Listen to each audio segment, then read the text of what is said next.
update ng bayan. Maasahan anumang panahon.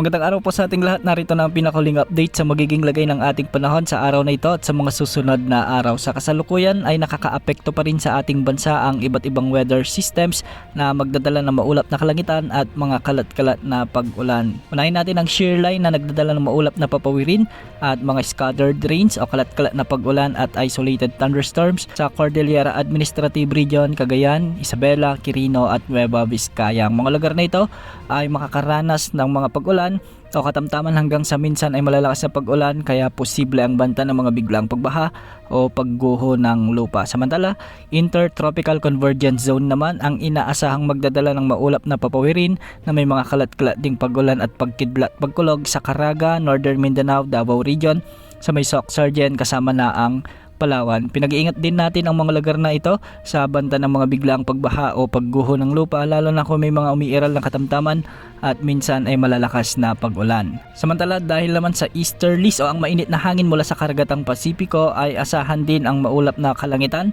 na may mga kalat-kalat na pag-ulan at pagkidlat pagkulog sa bahagi ng Quezon Province at Aurora. Ang mga lugar na ito ay pinapayuhan ding maging alerto sa banta ng mga biglang pagbaha o pagguho ng lupa, lalo na kung may mga katamtaman at minsan ay malalakas na pagbuhos ng ulan. Amihan naman ang magdadala ng maulap na kalangitan at mga pag-ulan sa Batanes, kaya posible rin ang banta ng mga pagbaha at pagguho ng lupa. Sa Ilocos Region, asahan naman ang bahagyang maulap hanggang sa maulap na papawirin na may mga kasamang kalat-kalat na may hinang pag-ulan, dulot ito ng amihan o northeast monsoon.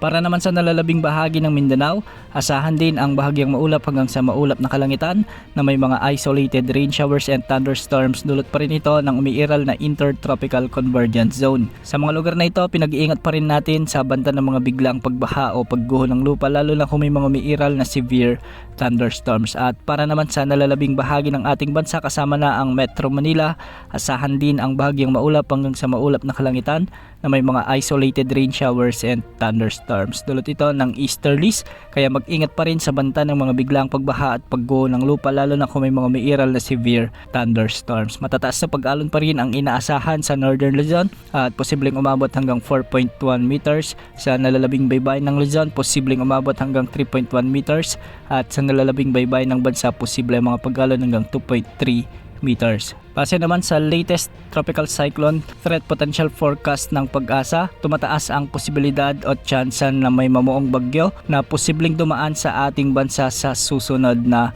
linggo. Kung titignan naman natin ang mga guidance models, ay posibleng mabuo ang LPA na ito sa timog silangan ng Mindanao base o dahil sa cloud cluster na nandito. Unti-unti itong lalapit sa ating bansa at posibleng dumikit o di naman ay tumama o dumaan bilang LPA o di naman ay isang tropical depression ang sama ng panahon na ito sa may Eastern Visayas. Tatawirin nito ang hilagang bahagi ng Visayas o di naman ay sa may Southern Luzon. Kung sakali nga ay tatawagin ito sa local name na Bagyong Verbena kung sakaling lumakas bilang bagyo. Antabayan na ng mga susunod na update o call sa potensyal na sama ng panahon na ito.